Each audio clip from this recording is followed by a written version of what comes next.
Chapter 21, from Earthseed, the Books of the Living. To survive, let the past teach you. Past customs, struggles, leaders, and thinkers. Let these help you. Let them inspire you, warn you, give you strength. But beware, God is change. Past is past. What was cannot come again. To survive, know the past. Let it touch you. Then let the past go. I don't know that Uncle Mark would ever have told me the truth about my mother. I don't believe he intended to. He never wavered from his story that she was dead, and I never suspected that he was lying. I loved him, believed in him, trusted him completely. When he found out how I was living, he invited me to live with him and continue my education.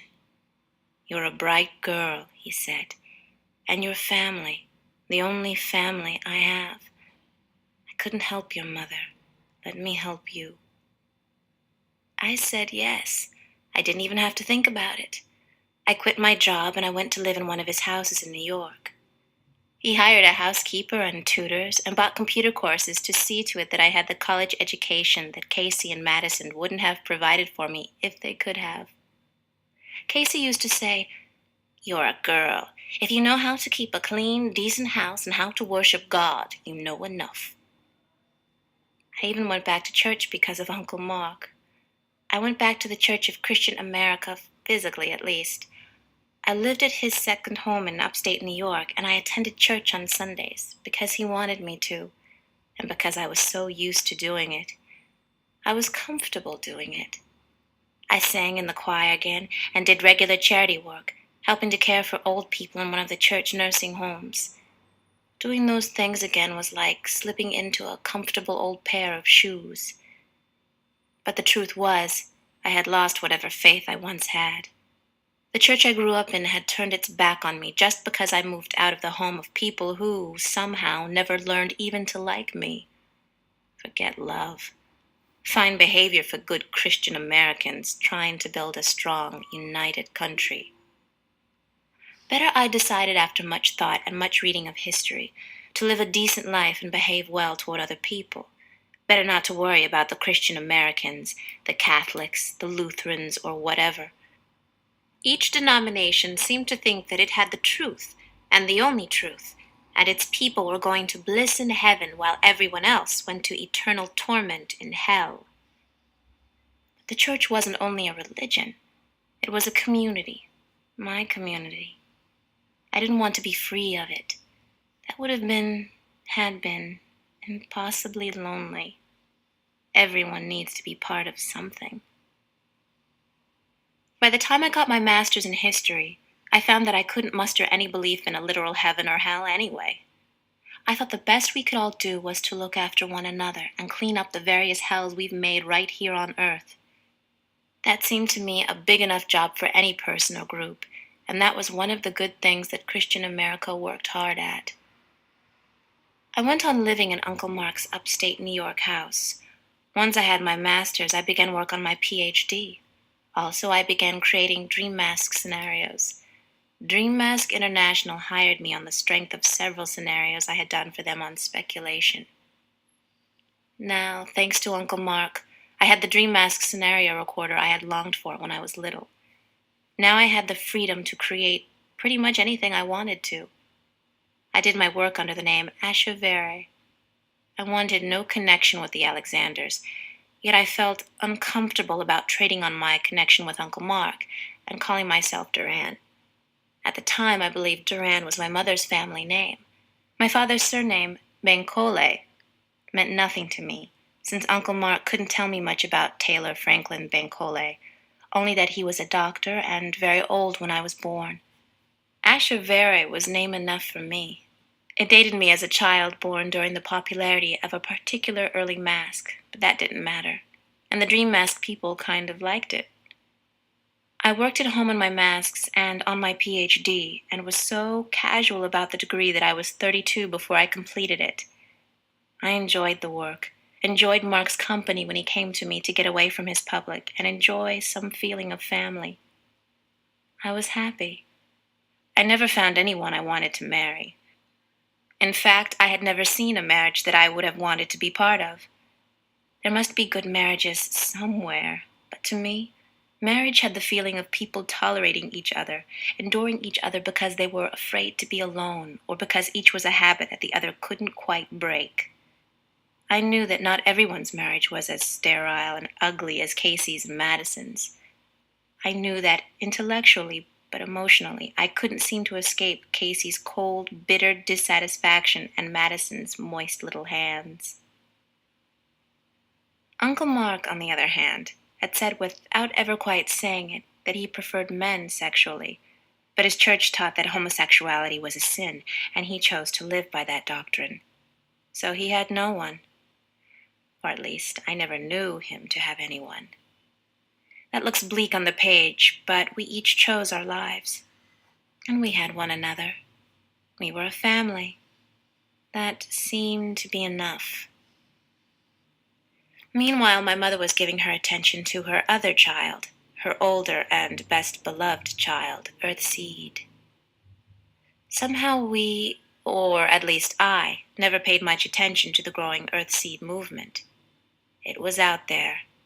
In spite of the efforts of Christian America and other denominations, there were always cults out there.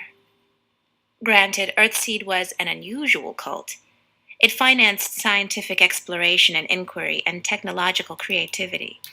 It set up grade schools and eventually colleges, and offered full scholarships to poor but gifted students. The students who accepted had to agree to spend 7 years teaching, practicing medicine, or otherwise using their skills to improve life in the many Earthseed communities.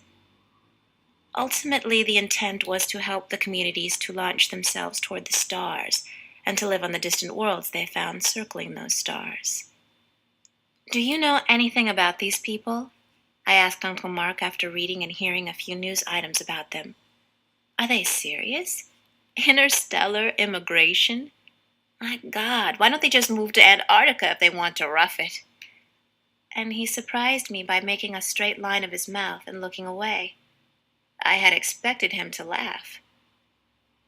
"They're serious," he said. "They're sad, ridiculous, misled people who believe that the answer to all human problems is to fly off to Alpha Centauri." I did laugh. Is a flying saucer coming for them or what?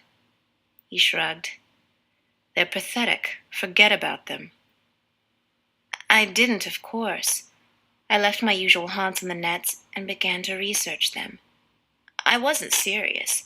I didn't plan to do anything with what I learned, but I was curious, and I might get an idea for a mask. I found that Earthseed was a wealthy sect that welcomed everyone and was willing to make use of everyone. It owned land, schools, farms, factories, stores, banks, several whole towns. And it seemed to own a lot of well-known people: lawyers, physicians, journalists, scientists, politicians, even members of Congress. And were they all hoping to fly off to Alpha Centauri? It wasn't that simple, of course. But to tell the truth, the more I read about Earthseed, the more I despised it. So much needed to be done here on Earth. So many diseases, so much hunger, so much poverty, such suffering. And here was a rich organization spending vast sums of money, time, and effort on nonsense. Just nonsense. Then I found the books of the living, and I accessed images and information concerning Lauren Oya Olamina. Even after reading about my mother and seeing her, I didn't notice anything. I never looked at her image and thought, "Oh, she looks like me." She did look like me, though. Or rather, I looked like her. But I didn't notice. All I saw was a tall, middle-aged, dark-skinned woman with arresting eyes and a nice smile. She looked somehow like someone I would be inclined to like and trust, which scared me. It made me immediately dislike and distrust her. She was a cult leader, after all. She was supposed to be seductive, but she wasn't going to seduce me. And all that was only my reaction to her image. No wonder she was so rich. No wonder she could draw followers even into such a ridiculous religion. She was dangerous. From the Journals of Lauren Oya Olamina. Sunday, July 29th, 2035. Portland. I've gathered a few more people. They aren't people who will travel with me or come together in easily targetable villages. They're people in stable homes, or people who need homes. Isis Duarte Norman, for instance, lives in a park between the river and the burned, collapsed remains of an old hotel. She has a shack there, wood covered with plastic sheeting. Each evening she can be found there. During the day she works cleaning other women's houses. This enables her to eat and keep herself and her second-hand clothing clean. She has a hard life, but it's as respectable as she can make it. She's 43. The man she married when she was 23 dumped her 6 years ago for a 14-year-old girl, the daughter of one of his servants. She was so beautiful, Isis said. I knew he wouldn't be able to keep his hands off her. I couldn't protect her from him any more than I could protect myself, but I never thought he would keep her and throw me out. He did. And for 6 years she's been homeless and all but hopeless. She said she had thought of killing herself. Only fear had stopped her. The fear of not quite dying, of maiming herself and dying a slow, lingering death of pain and starvation. That could happen. Portland is a vast, crowded city. It isn't Los Angeles or the Bay Area, but it is huge. People ignore one another in self-defense. I find this both useful and frightening. When I met Isis, it was because I went to the door of a home where she was working. Otherwise, she would never have dared to talk to me. As it was, she was designated to assemble a meal and bring it to me when I had finished cleaning up the backyard. She was wary when she brought the food. Then she looked at the backyard and told me I had done a good job. We talked for a while. I walked her to her shack, which made her nervous. I was a man again. I find it inconvenient and dangerous to be on the streets as a homeless woman. Other people manage it well. I don't somehow. I left Isis without seeing the inside of her shack. Best not to push people. Best, as Lynn says, to seduce them. I've seen Isis several times since then. I've talked with her, read verses to her, captured her interest. She has 2 half-grown children who live with their father's mother, so she cares, in spite of herself, about what the future will bring. I intend to find a real home for her by getting her a live-in job looking after children. That might take time, but I intend to do it. On the other hand, I've met and gathered in Joel and Irma Elford, who hired me when I first came to Portland to paint a garage and a fence and do some yard work. Lynn and I worked together, first cutting weeds, harvesting row crops, raking, cleaning the yard at the back of the property where a wilderness had begun to grow. Then, when the dust settled, we painted the garage. We would have to get the fence the next day. We were to get hard currency for this job, and that put us in a good mood. Lynn is a likable person to work with. She learns fast, complains endlessly, and does an excellent job, however long it takes. Most of the time she enjoys herself. The complaining is just one of her quirks. Then Joel and Irma invited us to eat with them at their table. I had done a quick sketch of Irma to catch her attention and added a verse that was intended to reach her through environmental interests that I had heard her express. There is nothing alien about nature. Nature is all that exists. It's the earth and all that's on it. It's the universe and all that's in it. It's God, never at rest. It's you, me, us, them, struggling upstream. or drifting down. Also, perhaps because her mother had died the year before, Irma also seemed touched by this fragment of funeral oration. We give our dead to the orchards and the groves. We give our dead to life. We were an unexpected novelty, and the Elfords were curious about us. They let us wash up in their back bathroom and change into cleaner clothing from our packs. Then they sat us down, fed us a huge meal, and began to ask us questions. Where were we going? Did we have homes, families? No? Well, how long had we been homeless? What did we do for shelter in rough weather? Weren't we afraid out there? I answered for both of us at first, since Lynn did not seem inclined to talk. And I answered as often with Earthseed verses as with ordinary conversation. It didn't take long for Irma to ask, "What is it you're quoting from?" And then, "May I see it? I've never heard of it." And, "Is this Buddhist?" "No, I see that it isn't. I very nearly became a Buddhist when I was younger." She's 37. Very simple little verses, very direct, but some of them are lovely. "I want to be understood," I said. "I want to make it easy for people to understand. It doesn't always work, but I was serious about the effort." Irma was all I could have hoped for. "You wrote these? You?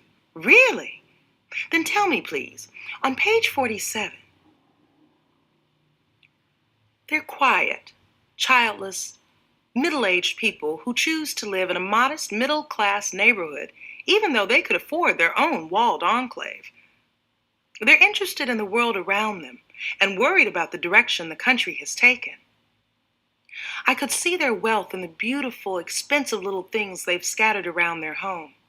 Antique silver and crystal, old leather-bound paper books, paintings, and for a touch of the modern, a cover-the-earth phone net system that includes, according to Lynn, the latest in virtual rooms. They can have all the sights and other sensations of visiting any place on earth or any programmed-in imaginary place, all without leaving home. And yet, they were interested in talking to us. We had to be careful, though. The Elfords may be bored and hungry for both novelty and purpose, but they're not fools.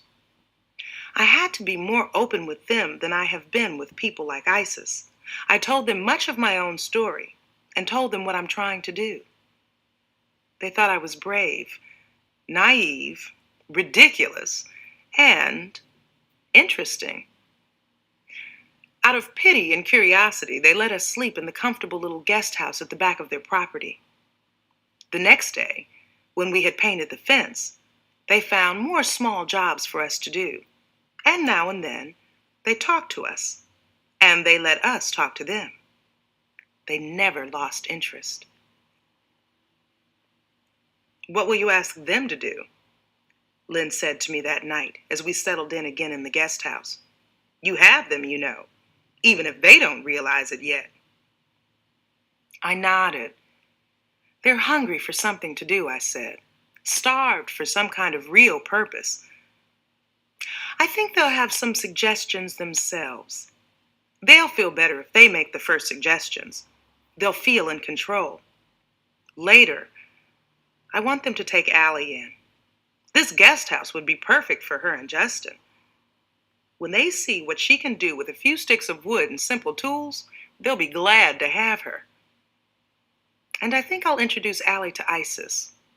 I have the feeling they'll hit it off." "The Elfords have all but seduced themselves for you," Lynn said. I nodded. "Think about all the other people we've met who've given us nothing but trouble. I'm glad to meet eager, enthusiastic people now and then. And of course, I've found my brother again.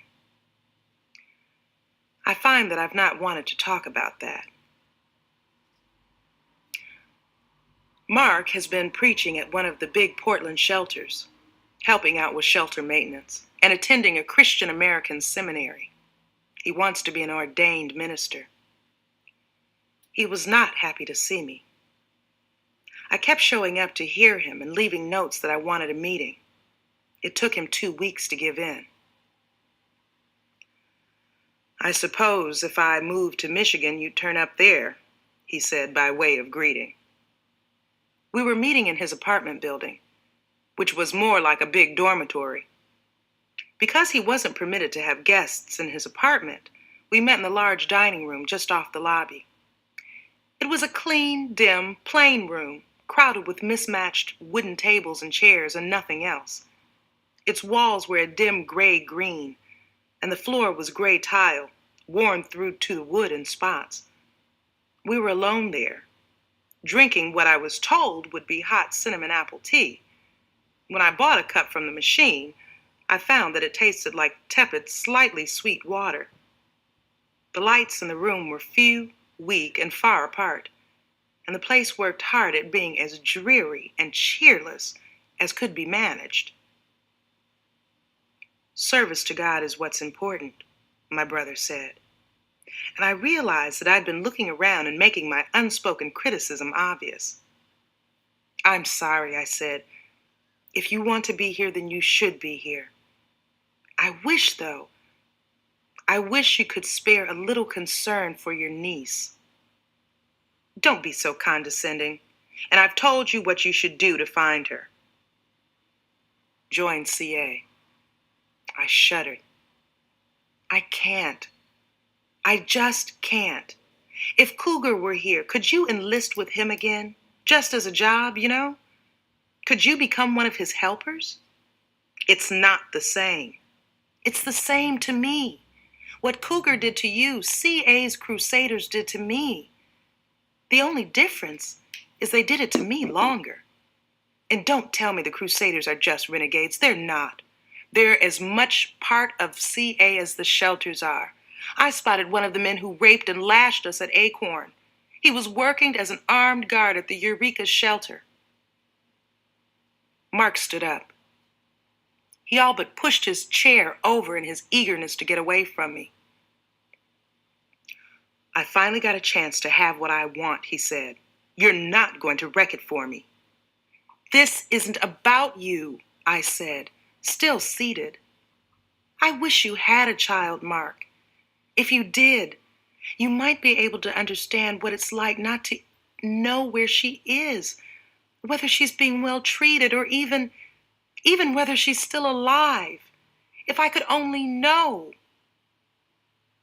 He stood over me for a very long time, looking down at me as though he hated me. "I don't believe you feel anything," he said. I stared back at him, amazed. "Mark, my daughter." "You think you're supposed to care, so you pretend to. Maybe you even want to, but you don't." I think I preferred it when he hit me. I couldn't react except to sit staring at him. Tears spilled from my eyes, but I didn't realize it at the time. I just sat frozen, staring. After a while, my brother turned and walked away, tears glistening on his own face. By then, I wanted to hate him. I couldn't quite, but I wanted to. "Brothers," Lynn muttered when I told her what had happened. She had waited for me at the Elford guest house. She listened to what I told her, and I suppose heard it according to her own experience. "He needs to make everything my fault," I said.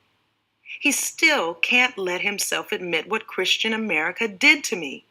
He couldn't stay with them if they did such things, so he's decided that they're innocent and somehow everything is my fault."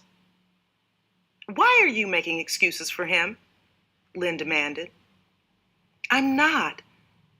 I think that's really what he's feeling. He had tears on his face when he walked away from me. He didn't want me to see that, but I saw it. He has to drive me away, or he can't have his dreams. Christian America is teaching him to be the only thing I think he's ever wanted to be, a minister, like our father." She sighed and shook her head. So, what are you going to do? I don't know. Maybe the Elfords can suggest something. Them? Yes. Irma asked me while you were gone whether you would be willing to speak to a group of her friends. She wants to have a party and I suppose show you off. You're kidding. I said I thought she would do it. I got up and went to look out the window at a pear tree, dark against the night sky. You know, if I could only find my daughter, I would think my life was going along beautifully. Sunday, September 16th, 2035. I've managed to get Mark to meet with me again at last. He may be the only relative I have left on Earth. I don't want him as an enemy. Just tell me you'll help my Larkin if you ever find her, I said. How could I do less? He asked, still with a certain coldness. I wish you well, Mark. I always have. You're my brother, and I love you. Even with all that's happened, I can't help loving you. He sighed. We were sitting in his building's vast, drab dining room again. This time there were other people scattered around, eating late lunches or early dinners. Most were men, young and old, individuals in small groups. Some stared at me with what seemed to be disapproval. You can't know what Christian America has meant to me, he said. His voice had softened. He looked less distant.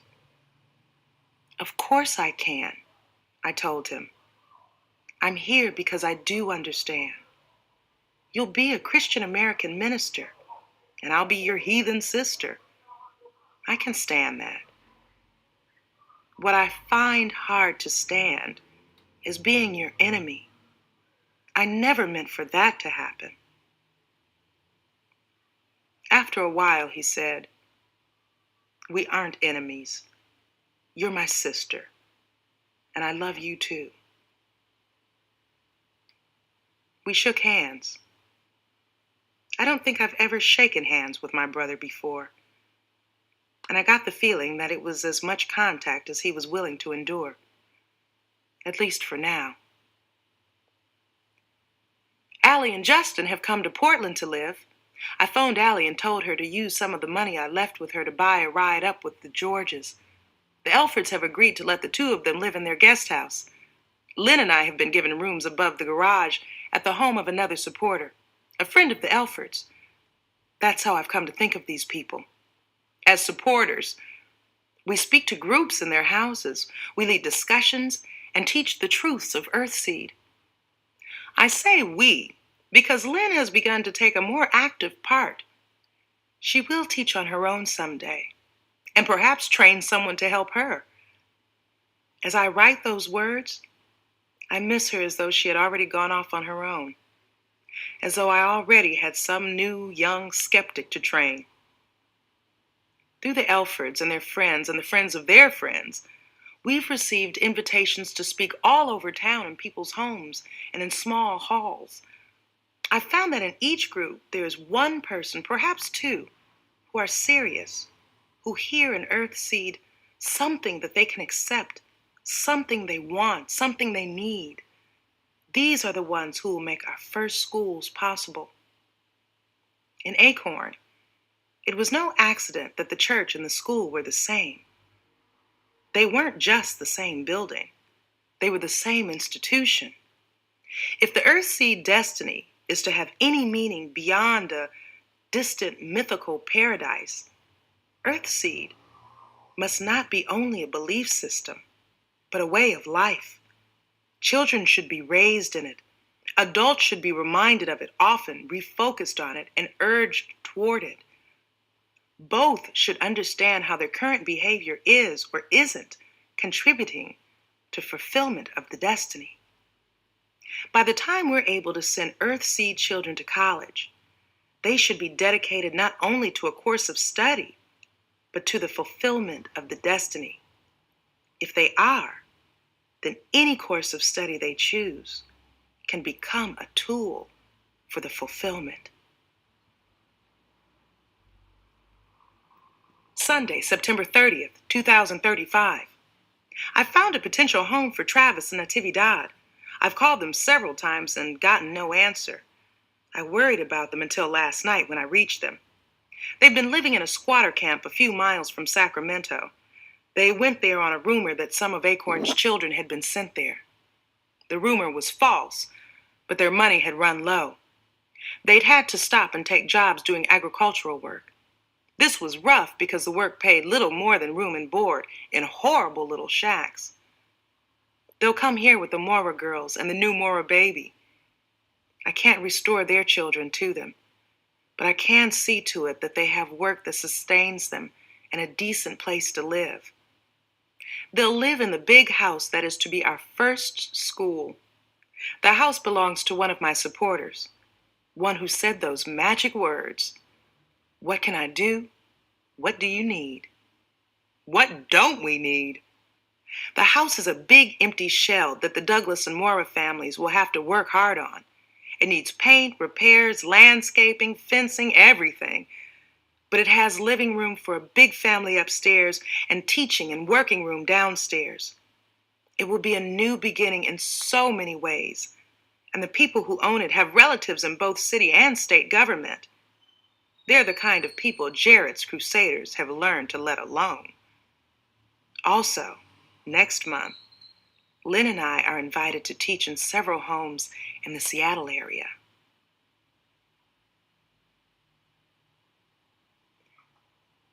Tuesday, November 13th, 2035. I finally talked Harry into coming north. He's run across the Figueroas and joined them for the trip. He hasn't found Tavia or Russ, I'm sorry to say, but he has picked up 3 orphans. He found them on the road just north of San Luis Obispo. Their mother was hit by a truck. He saw it happen and went straight to the kids. There are more and more vehicles on the road during the day now. Walking is becoming more dangerous. As horrible as the hit and run was, I get the feeling it's given Harry what he needs. Children to protect. Children who need him. Children who run to him and hold his hands when they're scared. He and Zara always said they wanted a big family. He's such a good daddy. I have a teaching job for him in Seattle. I believe he'll thrive in it if he can let himself. Jorge Cho and his family are coming. I found work for Jorge and Di in Portland. Now I have to look around for places for the Figueroas. I believe that I've finally done it. I believe that my life has finally educated me enough to enable me to make a real start at planting Earthseed. It may be too soon to say this, but it feels true. I believe it is true. I've allowed the Elfords to make the first book of the living available free on the nets. I never expected to make money from the book. My only fear has been that someone would take it and change it, make it an instrument of some other theology or use it for some new brand of demagoguery. Joel Elford says the best way to avoid that is to make it available on every possible net and with my name on it. And, of course, the copyright is my legal fallback if someone does begin to misuse it seriously. "I don't think you realize what you have," Joel told me. I looked at him in surprise and realized that he believed what he was saying. "And you don't realize how many other people will want it," he continued. "I've aimed the book particularly at the nets that are intended to interest American universities and the smaller free cities where so many of those universities are located. It will go out worldwide, but it will draw more attention to itself in those places." He was smiling, so I asked, "What are you expecting to happen?" "You're going to start hearing from people," he said. "You'll soon have more attention than you'll know what to do with." He sobered. "And what you actually do with it is important. Be careful." Irma trusted me more than Joel did. Joel was still watching me, watching with a great deal of interest. He says, it's like watching a birth.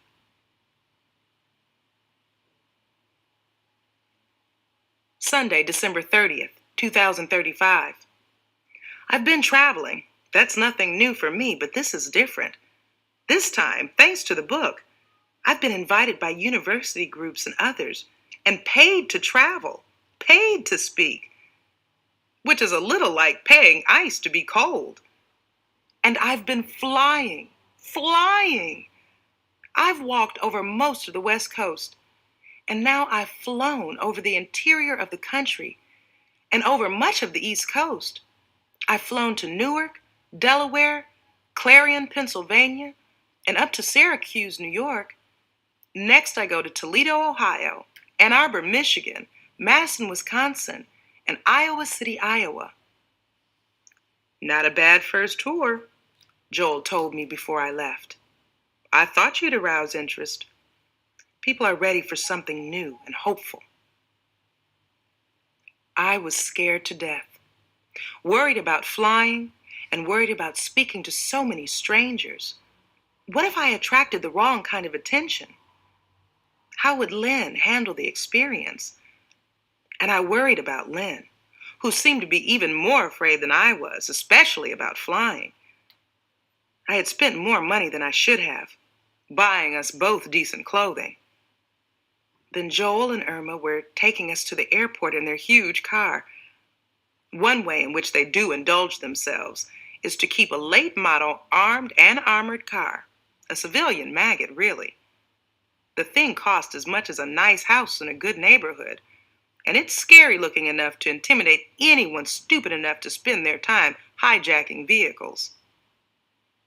We've never had to use the guns, Irma told me when she showed them to me. I don't like them, they frighten me, but being without them would frighten me more. So now Lynn and I are lecturing and conducting Earthseed workshops. We're being paid in hard currency, fed well, and allowed to live in good, safe hotels. And we're being welcomed, listened to, even taken seriously by people who are hungry for something to believe in, some difficult but worthwhile goal to involve themselves in and work toward. We've also been laughed at, argued with, booed, and threatened with hellfire or gunfire. But Jared's kind of religion, and Jared himself, are getting less and less popular these days. Both, it seems, are bad for business, bad for the U.S. Constitution, and bad for a large percentage of the population. They always have been, but now more and more people are willing to say so in public. The Crusaders have terrorized some people into silence, but they've just made others very angry. And I'm finding more and more people who have the leisure now to worry about the nasty downward slide the country's been on. In the 2020s, when these people were sick, starving, or trying to keep warm, they had no time or energy to look beyond their own desperate situations. Now, though, as they're more able to meet their own immediate needs, they begin to look around, feel dissatisfied with the slow pace of change, and with Jared, who with his war and his crusaders has slowed it even more. I suppose it would have been different if we'd won the war. Anyway, some of these dissatisfied people are finding what they want and need in Earthseed. They're the ones who come to me and ask, what can I do? I believe. Now, how can I help? So I've begun to reach people. I've reached so many people from Eureka to Seattle to Syracuse that I believe even if I were killed tomorrow, some of these people would find ways to go on learning and teaching, pursuing the destiny. Earthseed will go on. It will grow. It will force us to become the strong, purposeful, adaptable people that we must become if we're to grow enough to fulfill the destiny. I know things will go wrong now and then.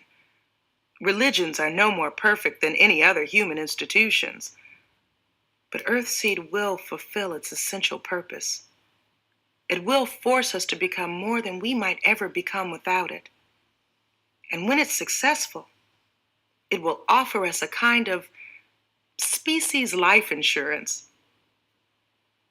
I wish I could live to see that success. I wish I could be one of those who go out to take root among the stars. I can only hope that my Larkin will go, or perhaps some of her children, or even Mark's children.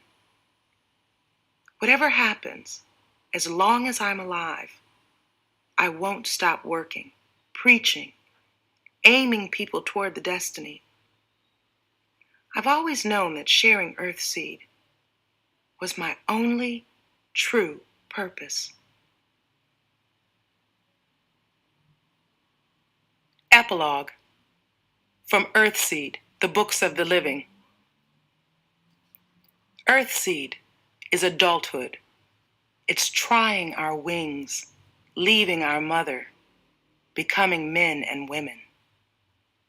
We've been children, fighting for the full breasts, the protective embrace, the soft lap.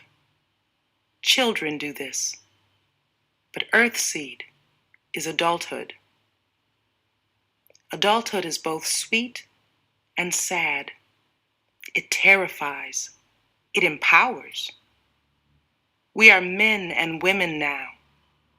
We are Earthseed.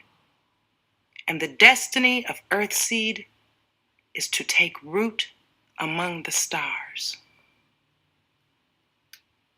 Uncle Mark was, in the end, my only family. I never saw Casey and Madison again. I sent them money when they were older and in need, and I hired people to look after them, but I never went back to them. They did their duty toward me, and I did mine toward them. My mother, when I finally met her, was still a drifter. She was immensely rich, or at least Earthseed was immensely rich. But she had no home of her own, not even a rented apartment. She drifted between the homes of her many friends and supporters, and between the many Earthseed communities that she established or encouraged in the United States, Canada, Alaska, Mexico, and Brazil. And she went on teaching, preaching, fundraising, and spreading her political influence. I met her when she visited a New York Earthseed community in the Adirondacks, a place called Red Spruce. In fact, she went to Red Spruce to rest. She had been traveling and speaking steadily for several months, and she needed a place where she could be quiet and think. I know this because it was what people kept telling me when I tried to reach her. The community protected her privacy so well that for a while, I was afraid I might never get to see her. I'd read that she usually traveled with only an acolyte or two and, sometimes, a bodyguard, but now it seemed that everyone in the community had decided to guard her. By then I was 34, and I had wanted very much to meet her. My friends and Uncle Mark's housekeeper had told me how much I looked like this charismatic, dangerous, heathen cult leader. I had paid no attention until, in researching Lauren Olamina's life, I discovered that she had had a child, a daughter, and that daughter had been abducted from an early Earthseed community called Acorn. The community, according to Olamina's official biography, had been destroyed by Jarrett's Crusaders back in the 30s.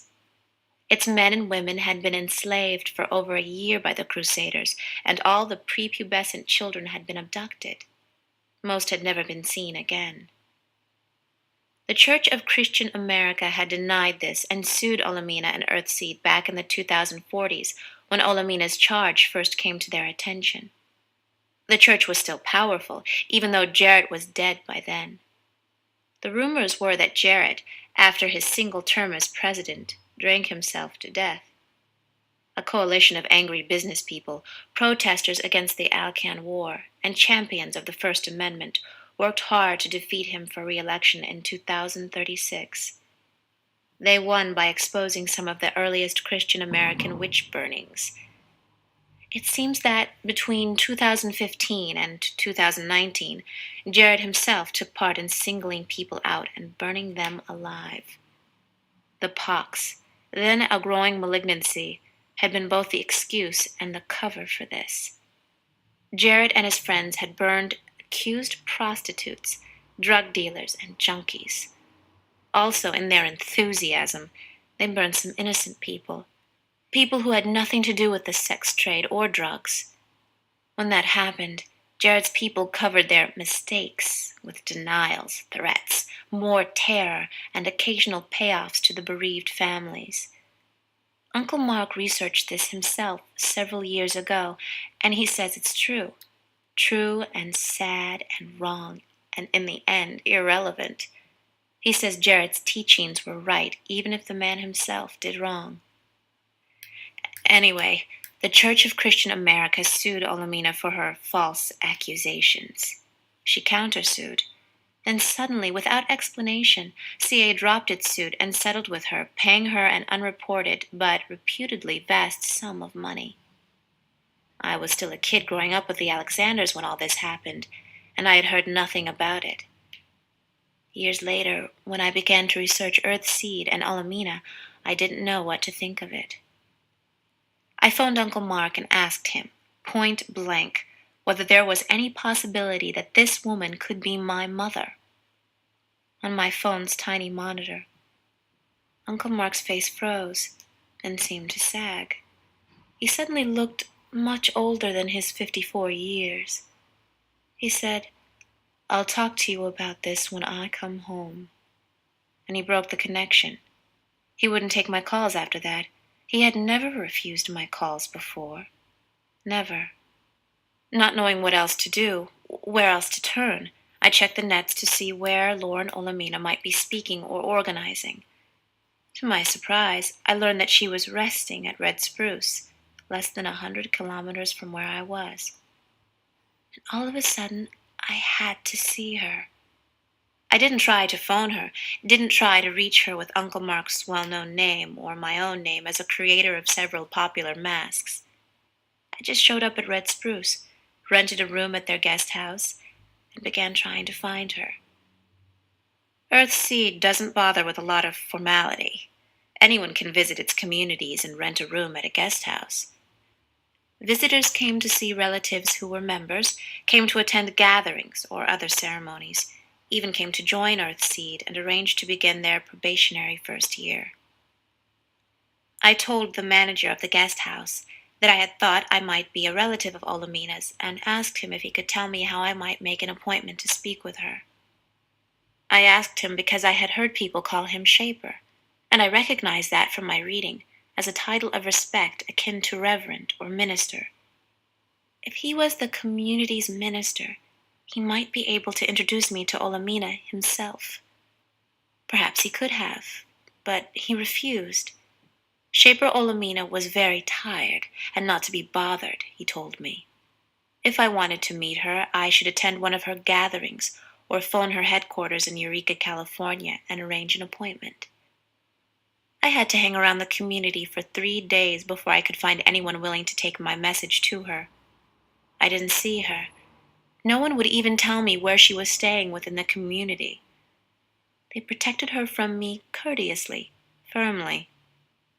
Then, all of a sudden, the wall around her gave way. I met one of her acolytes, and he took my message to her. My messenger was a thin, brown-haired young man who said his name was Edison Balter.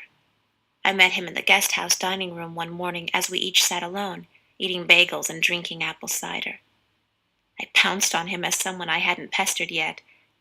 I had no idea at that time what the Balter name meant to my mother, or that this man was an adopted son of one of her best friends. I was only relieved that someone was listening to me, not closing one more door in my face. "I'm her aide this trip," he told me. "She says I'm just about ready to go out on my own, and the idea scares the hell out of me. What name shall I give her?" "Ashaveri." "Oh? Are you the Ashaveri who does dream masks?" I nodded. Nice work. I'll tell her. You want to put her in one of your masks? You know, you do look a lot like her, like a softer version of her. And he was gone.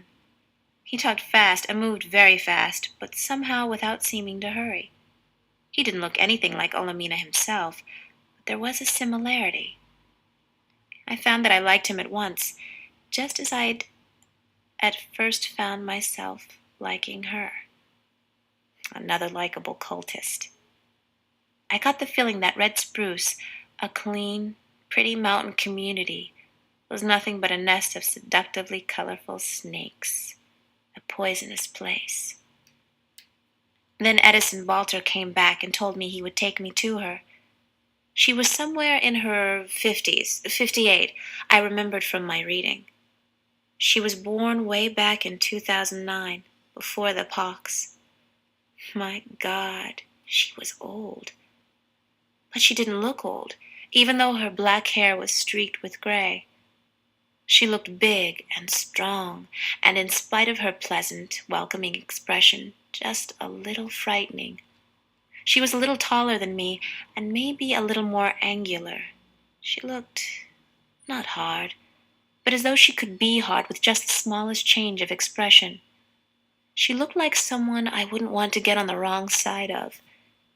And yes, even I could see it. She looked like me. She and I just stood looking at one another for a long, long time. After a while, she came up to me, took my left hand, and turned it to look at the two little moles I have just below the knuckles. My impulse was to pull away, but I managed not to. She stared at the moles for a while, then said, "Do you have another mark? A kind of jagged, dark patch just here." She touched a place covered by my blouse on my left shoulder, near my neck. This time I did step away from her touch. I didn't mean to, but I just don't like to be touched. Not even by a stranger who might be my mother. I said, "I have a birthmark like that, yes." "Yes," she whispered, and went on looking at me. After a moment, she said, "Sit down. Sit here with me. You are my child, my daughter. I know you are." I sat in a chair instead of sharing the couch with her. She was open and welcoming, and somehow that made me want all the more to draw back. "Have you only just found out?" she asked. I nodded, tried to speak, and found myself stumbling and stammering. "I came here because I thought maybe because I looked up information about you and I was curious. I mean, I read about Earthseed and people said I look like you, and, well, I knew I was adopted, so I wondered." "So you had adoptive parents. Were they good to you? What's your life been like? What do you—" She stopped, drew a deep breath, covering her face with both hands for a moment, shook her head, then gave a short laugh. "I want to know everything. I can't believe that it's you. I—" Tears began to stream down her broad, dark face. She leaned toward me, and I knew she wanted to hug me. She hugged people. She touched people. She hadn't been raised by Casey and Madison Alexander. I looked away from her and shifted around, trying to get comfortable in my chair, in my skin, in my newfound identity. "Can we do a gene print?" I asked. "Yes, today, now." She took a phone from her pocket and called someone. No more than a minute later, a woman dressed all in blue came in carrying a small plastic case. She drew a small amount of blood from each of us and checked it in a portable diagnostic from her case. The unit wasn't much bigger than Olamina's phone. In less than a minute, though, it spit out 2 gene prints. They were rough and incomplete, but even I could see both their many differences and their many unmistakably identical points. "You're close relatives," the woman said. "Anyone would guess that, just from looking at you. But this confirms it." "We're mother and daughter," Olamina said. "Yes," the woman in blue agreed. She was my mother's age, or older. She had not a strand of gray in her black hair, but her face was lined and old. I have heard, Shaper, that you had a daughter who was lost, and now you've found her. She's found me, my mother said. God is change, the woman said, and gathered her equipment. She hugged my mother before she left us. She looked at me, but didn't hug me. Welcome, she said to me, and then again, God is change. And she was gone. Shape God, my mother whispered in a response that sounded both reflexive and religious. Then we talked. I had parents, I said. Casey and Madison Alexander. We didn't get along. I haven't seen them since I turned 18. They said, if you leave without getting married, don't come back. So I didn't. Then I found Uncle Mark, and I finally... She stood up, staring down at me, staring with such a closed look frozen on her face. It shut me out, that look, and I wondered whether this was what she was really like. Cold, distant, unfeeling. Did she only pretend to be warm and open to deceive her public? When, she demanded, and her tone was as cold as her expression. When did you find Mark? When did you learn that he was your uncle? How did you find out? Tell me. I stared at her. She stared back for a moment, then began to pace. She walked to a window, faced it for several seconds, staring out at the mountains. Then she came back to look down at me with what I could only think of as quieter eyes. Please, tell me about your life, she said. You probably know something about mine because so much has been written, but I know nothing about yours. Please tell me. Irrationally, I didn't want to. I wanted to get away from her. She was one of those people who sucked you in, made you like her before you could even get to know her, and only then let you see what she might really be like.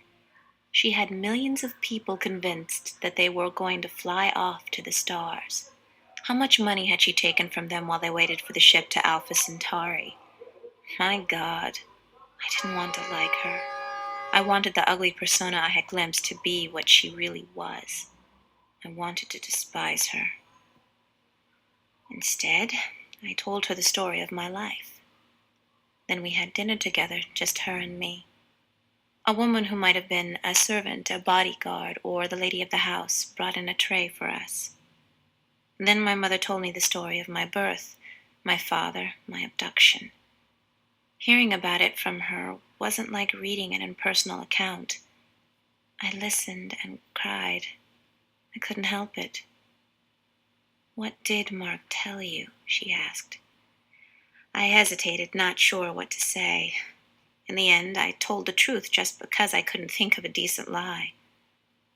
He said you were dead, that both my mother and my father were dead. She groaned. He took care of me, I said. He saw to it that I got to go to college and that I had a good place to live. He and I, well, we're a family. We didn't have anyone before we found one another. She just looked at me. I don't know why he told me you were dead. Maybe he was just lonely. I don't know. We got along, he and I, right from the first. I still live in one of his houses. I can afford a place of my own now, but it's like I said. We're a family. I paused, then said something I had never admitted before. You know, I never felt that anyone loved me before I met him. And I guess I never loved anyone until he loved me. He made it safe to love him back. Your father and I both loved you, she said. We had tried for 2 years to have a baby. We worried about his age. We worried about the way the world was, all the chaos. But we wanted you so much, and when you were born, we loved you more than you can imagine. When you were taken, and your father was killed, I felt for a while as though I'd died myself. I tried so hard for so long to find you. I didn't know what to say to that. I shrugged uncomfortably. She hadn't found me, and Uncle Mark had. I wondered just how hard she'd really looked. I didn't even know whether you were still alive, she said. I wanted to believe you were, but I didn't know. I got involved in a lawsuit with Christian America back in the 40s, and I tried to force them to tell me what had happened to you. They claimed that any record there may have been of you was lost in a fire in the Pelican Bay Children's Home years before. Had they said that? I suppose they might have. They would have said almost anything to avoid giving up evidence of their abductions and giving a Christian American child back to a heathen cult leader. But still, Uncle Mark says he found me when I was 2 or 3 years old, I said. But he saw that I had good Christian American parents, and he thought it would be best for me to stay with them, undisturbed. I shouldn't have said that. I'm not sure why I did. She got up and began to walk again, quick, angry pacing, prowling the room. I never thought he would do that to me, she said. I never thought he hated me enough to do a thing like that. I never thought he could hate anyone that much. I saved him from slavery. I saved his worthless life, God damn it. He doesn't hate you, I said. I'm sure he doesn't. I've never known him to hate anyone. He thought he was doing right. Don't defend him, she whispered. I know you love him, but don't defend him to me. I loved him myself, and see what he's done to me, and to you. You're a cult leader, I said. He's Christian American. He believed I don't care. I've spoken with him hundreds of times since he found you, and he said nothing. Nothing. He doesn't have any children, I said. I don't think he ever will. But I was like a daughter to him. He was like a father to me. She stopped her pacing and stood staring down at me with an almost frightening intensity. She stared at me as though she hated me. I stood up, looked around for my jacket, found it, and put it on. No, she said. No, don't go. All the stiffness and rage went out of her. Please, don't go. Not yet. But I needed to go. She is an overwhelming person, and I needed to get away from her. All right, she said when I headed for the door. But you can always come to me. Come back tomorrow. Come back whenever you want to. We have so much time to make up for. My door is open to you, Larkin. Always.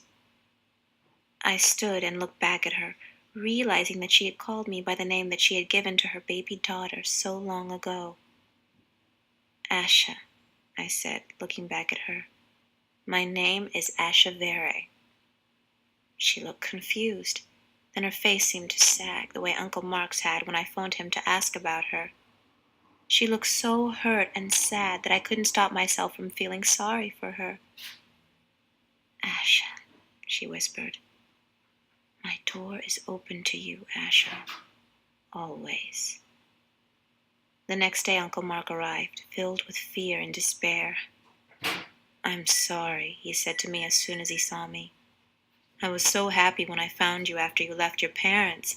I was so glad to be able to help you with your education.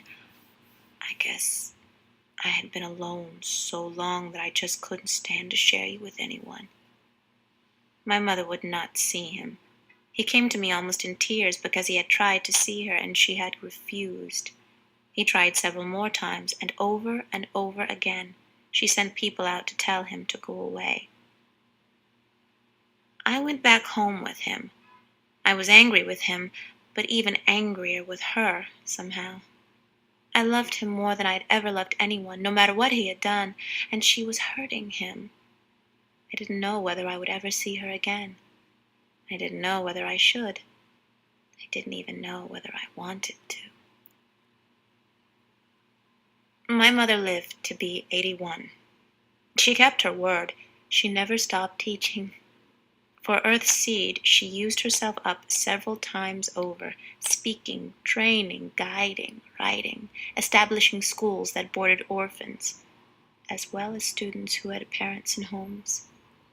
She found sources of money and directed them into areas of study that brought the fulfillment of the Earthseed destiny closer. She sent promising young students to universities that helped them to fulfill their own potential.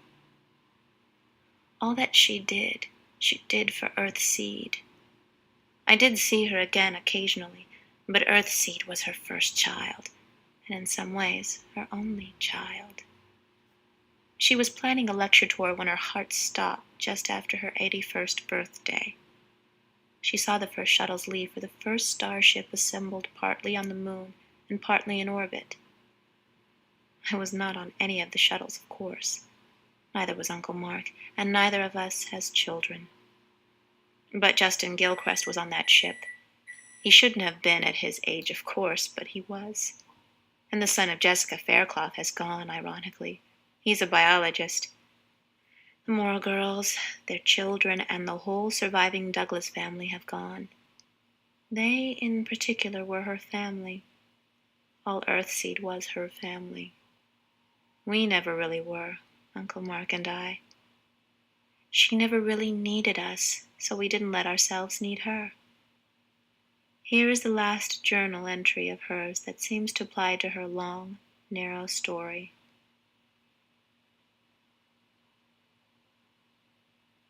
From the Journals of Lauren Oya Olamina, Thursday, July 20th, 2090.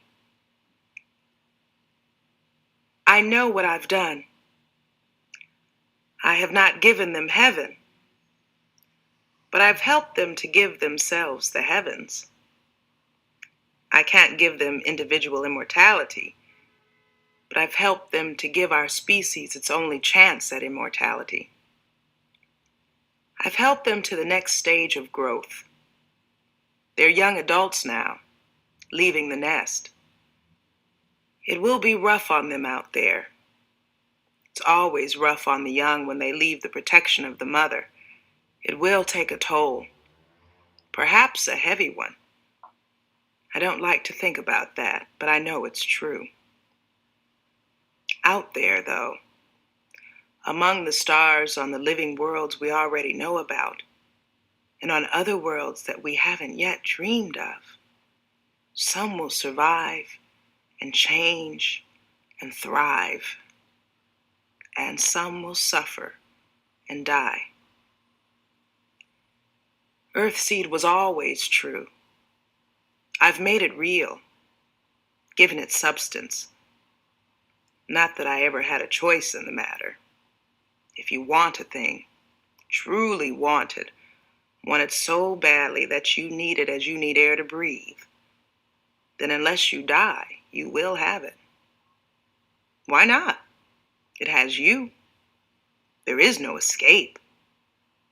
What a cruel and terrible thing escape would be if escape were possible. The shuttles are fat, squat, ugly, ancient-looking space trucks. They look as though they could be 100 years old. They're very different from the early ones under the skin, of course. The skin itself is substantially different. But except for being larger, today's space shuttles don't look that different from those 100 years ago. I've seen pictures of the old ones.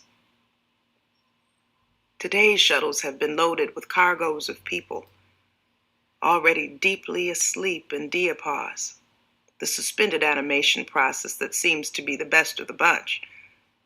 Traveling with the people are frozen human and animal embryos, plant seeds, tools, equipment, memories, dreams, and hopes. As big and as space-worthy as they are, the shuttle should sag to the earth under such a load. The memories alone should overload them. The libraries of the earth go with them. All this is to be offloaded on the Earth's first starship, the Christopher Columbus. I object to the name. The ship is not about a shortcut to riches and empire. It's not about snatching up slaves and gold and presenting them to some European monarch. But one can't win every battle. One must know which battles to fight. The name is nothing. I couldn't have watched this first departure on a screen or in a virtual room or in some personalized version beneath a dream mask. I would have traveled across the world on foot to see this departure if I'd had to. This is my life flying away on these ugly big trucks. This is my immortality. I have a right to see it, hear the thunder of it, smell it. I will go with the first ship to leave after my death. If I thought I could survive as something other than a burden, I would go on this one alive. No matter. Let them someday use my ashes to fertilize their crops. Let them do that. It's arranged. I'll go. And they'll give me to their orchards and their groves.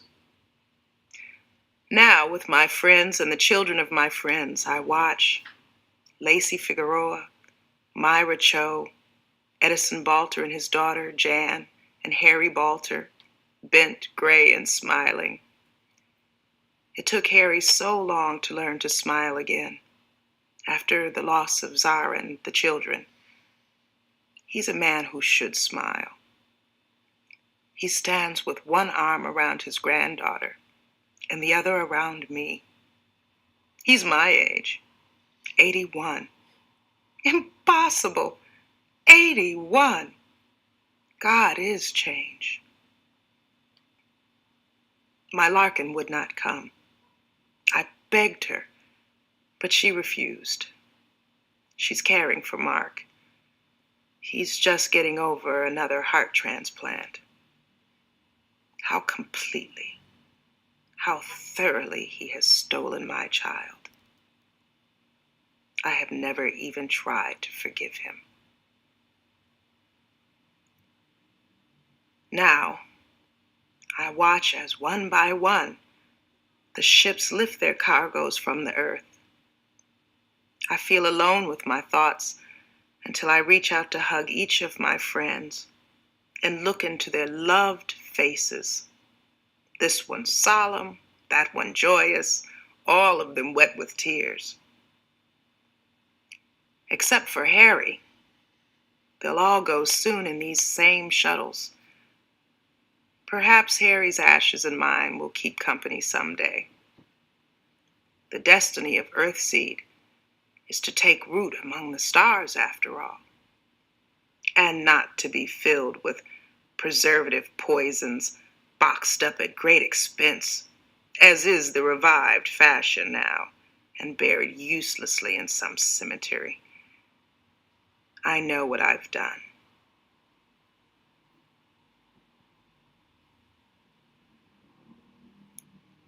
For the kingdom of heaven is as a man traveling into a far country, who called his own servants and delivered unto them his goods.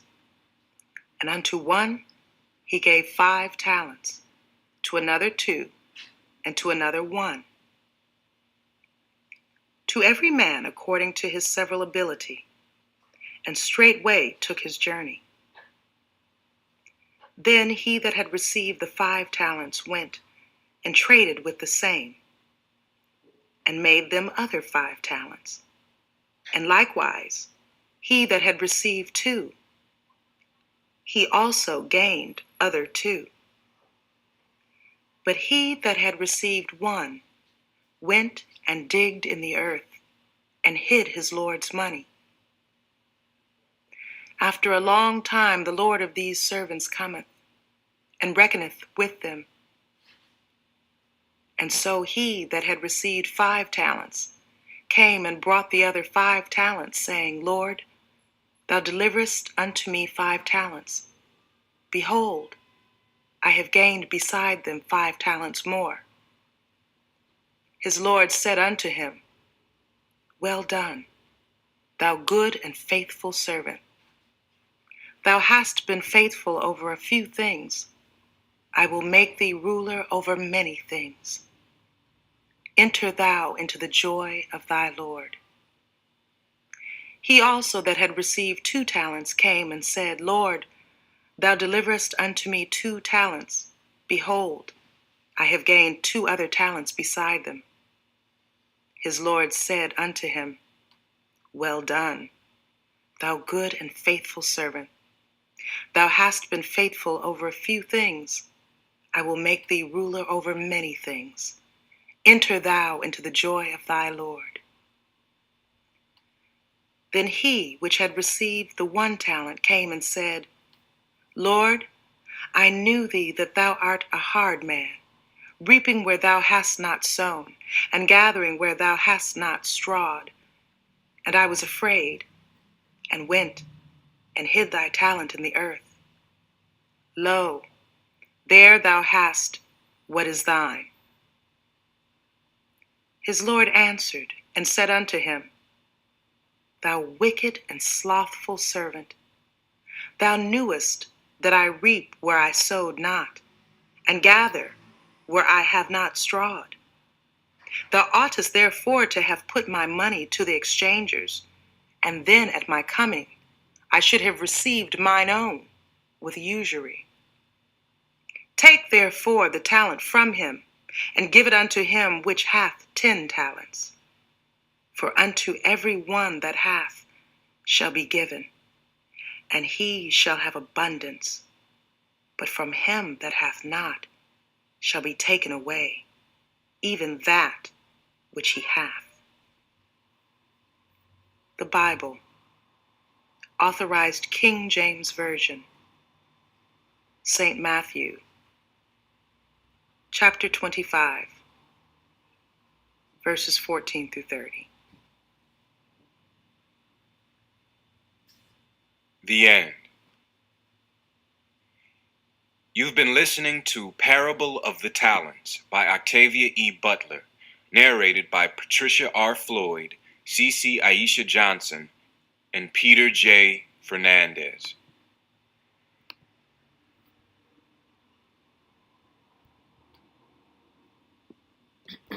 Okay. I didn't do the best planning when wrapping this up because I needed to eat bad. Like, I'm really hungry, so you were hearing me heat up food in the back. Sorry for that, but the book is now complete. I'm in shock. I can't believe I've finished this book. Some pizza here in front of me. I'm waiting for it to cool down. I have so many thoughts, and one thing I need to remind myself is, like, books are just meant to help with facilitating thinking, because I'm like, I need answers. Like, why'd she write it like this? All this stuff. Like, what was she going through? What was she learning? And people who have definitive answers, I'm like, how the hell do y'all come up with the definitive, like, answers that are not explicitly written?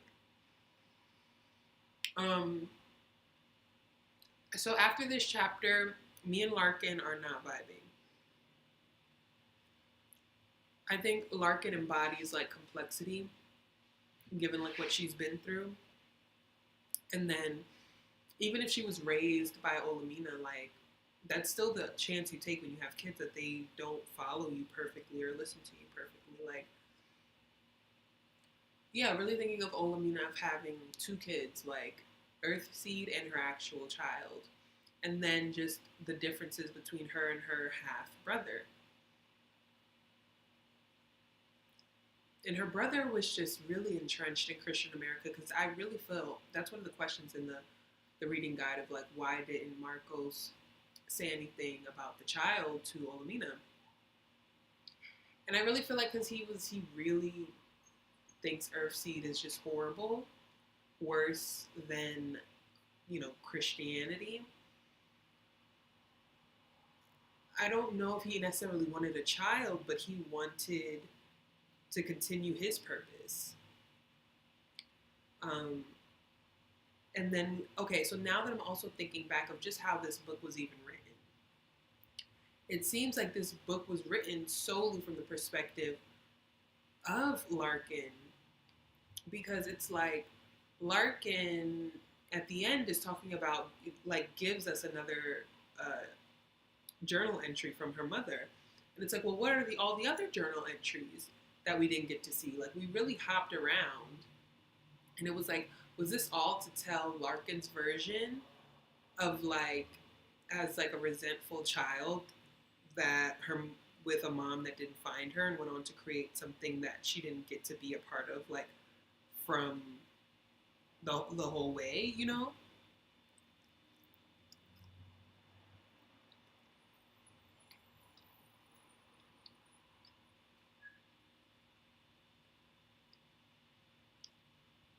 So I really feel like I'm gonna turn this down a little. I really feel like, yeah, however the first book went, I barely remember, but it's like this second book is like trying to talk about how just continue to relay the things that are out of your control. Because at the same time, too, with As Chaotic, the last, like let's say from 2023 to 2020 to 2030, let's say 6, there seemed to have been a turnaround where people still, money is still a thing, riches and wealth are still a thing, economic, like not economic, but technological advances are still a thing in the name of like whatever someone wants it to be, going to space.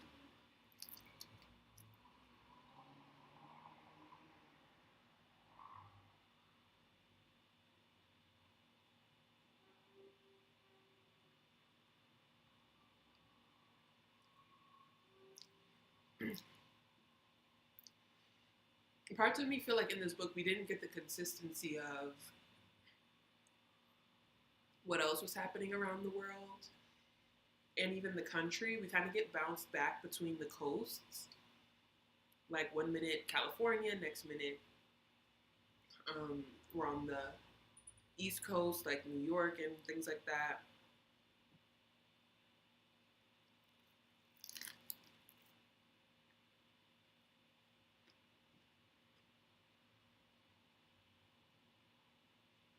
Feels like I'm at a pizza party in school.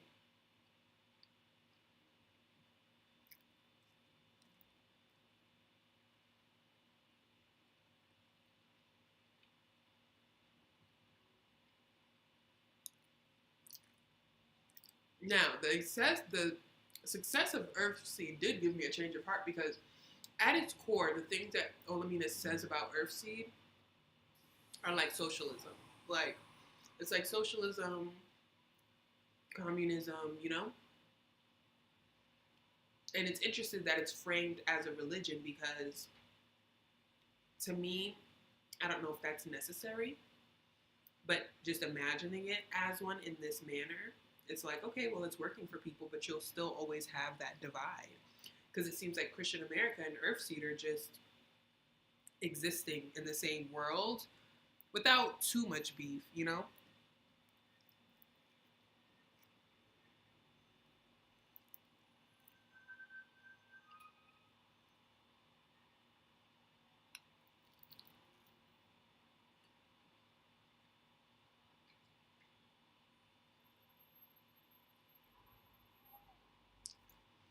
And it's to the point where people protect Olamina. And she gives a lot and puts in a lot that, I mean, she's almost earned like a lot of this rest and protection.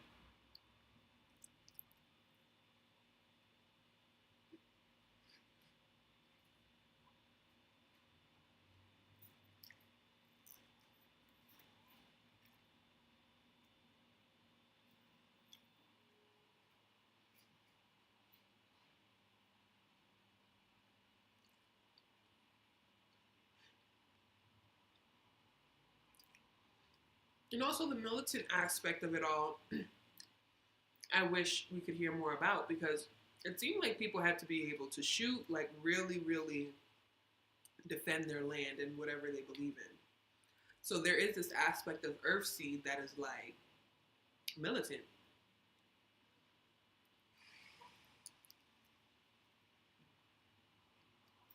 So it makes me think of all of Octavia Butler's influences when writing this stuff. Of course, real life, but Black Panthers? I don't know.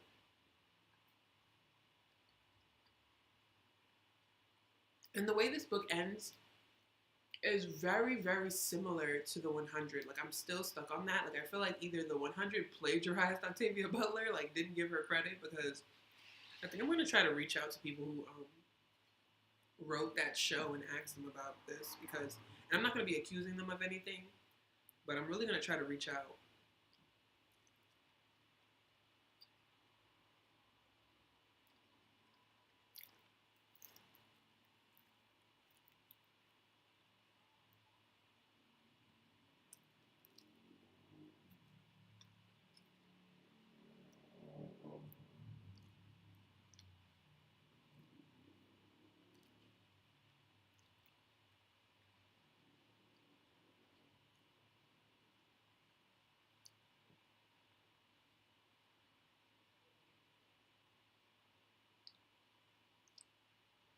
Okay. I devoured my pizza. But the book was interesting. By the end, I'll give it a 3 out of 5. I just wish it was told a little differently.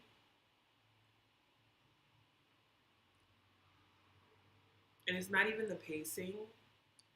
It's more so just some of the moments we've gotten.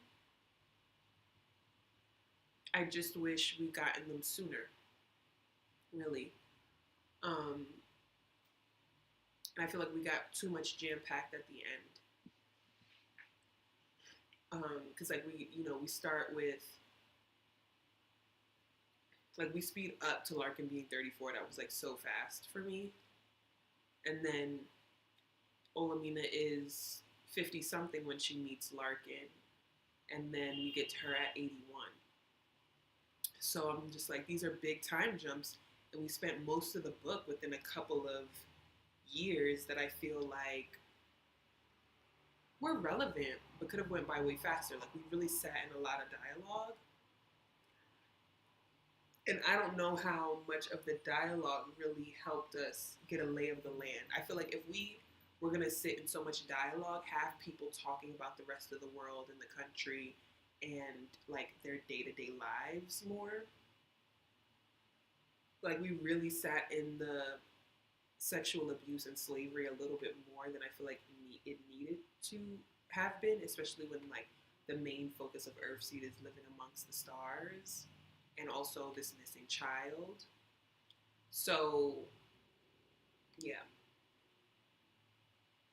And I wonder, and I know, because this is the thing, when you don't know something, if someone was to come into your home and you don't see which direction they run in when they take something, you don't know where to find that thing. They can take something and throw it into the river, and you don't know what river. They can get on a flight, throw it into a river in any city, state, country across the world. So I understand Olamina being I don't even know where to look for my daughter. I'm begging for answers. I don't know where to look. She just has to have faith that her daughter will find her, which she does end up doing 34 years later. And of course Mark should have said something. Of course he should have said something. Because I think he found Larkin around the age of 18, 19, or maybe, But I feel I wanted to know more about Olamina's journey to find her daughter, and when she finally was I can't pursue this search anymore. I would have loved to hear about that. Because even I feel whether Olamina wants to admit it or not, she did choose Earthseed over her daughter, and is it worth it? Is that the question we ask of what's worth choosing your children over, and is there this level of connection or unnecessary connection people have to their children? Not unnecessary, but knowing when something is bigger than your children. And people can arguably say that a lot of big leaders, especially when they're killed and they already have kids, if you know you're trying to stick it to the man, you can die. And when you have kids, you're saying this thing is worth me potentially being killed and leaving my kids with no parent, or and they have to be raised by someone else and have that grief for the rest of their life. That's worth it. That's interesting. To me, that's just a lot. And that's just also the fear of having kids, because if you have a kid and your kid dies, you live with that grief. Regardless, you both are going to live with grief at some point for a variety of things. But I don't know. Mittens, please, I'm trying to talk. But it brings up so many interesting questions in that aspect for me. And just about religion, and religion is going to stand the test of time, I think. So it's if you can't beat them, join them. I don't know, or maybe religion is this precious thing that can really lead us to freedom. Also, going back to how it was speculated that Marcos was gay, and that his Christian beliefs like didn't, you know, approve of that. It's like, how long is homophobia gonna exist? Like, that's another thing too, where I'm like, this could exist for like tens of thousands of years before it finally dies off. Like, who knows how long certain thoughts and beliefs persist? Like, in what era of life do people just get to be, without even being aware of certain levels of judgment? Like, for example, like, we don't live in a world where you're attracted to someone based on like their pinky finger specifically. Our pinky fingers determine how we connect with people. You have to go through your life connecting pinky fingers to see which one matches. You see how ridiculous that sounds? We don't live in a world where that's a thing, to where we even think about it, and that's where I'm like, are we going to live in a world to where we don't even think about homophobia, transphobia, like these just are not even a thing, to the point where the history dies down, that people don't even read about homophobia and transphobia because it's so far gone that that's too much history to catch up on. We're starting from scratch again. That's what I'm curious about. And then the reason why I'm talking about the 100 too is because, spoiler alert, there are episodes of like traveling through space and people are frozen, to find other planets to live on. And I'm just like, I'd love that. Like, when I watch the 100, I'm just like, just the thought that you can be frozen for hundreds of thousands of years to travel space until you get to another planet. I could only dream of that, like, because then you're like asleep for so long, like you don't even think about the time.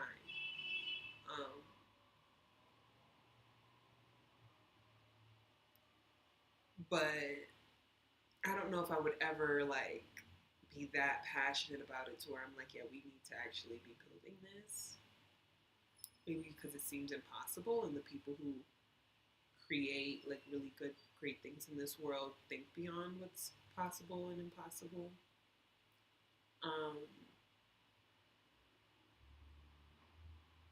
But yeah, those are some of my final thoughts. What I'm gonna end up doing with this book is taking a lot of the predictions in it and putting it into like a video essay style video for Patreon, just going over these predictions in our real world, and talking about it in that aspect. Also diving into some comparisons from what Octavia Butler said, meaning like what were some of her inspirations, what was like the president at the time when she wrote this, and things like that, and policies and things going on in that world a couple of decades ago. So yeah, that'll be my next thing. Thank you all so much for joining and listening. I'm so glad I got to finish this book though, because again, I just think it's been interesting to occupy my time in this world, and thinking about the future in ways where I have some guidance through it, because yeah, when we think and talk about the future, sometimes we're talking about fiction. It's not real yet, and it's not real a lot of the times in predictions. So yeah, that's the next time you'll hear my thoughts.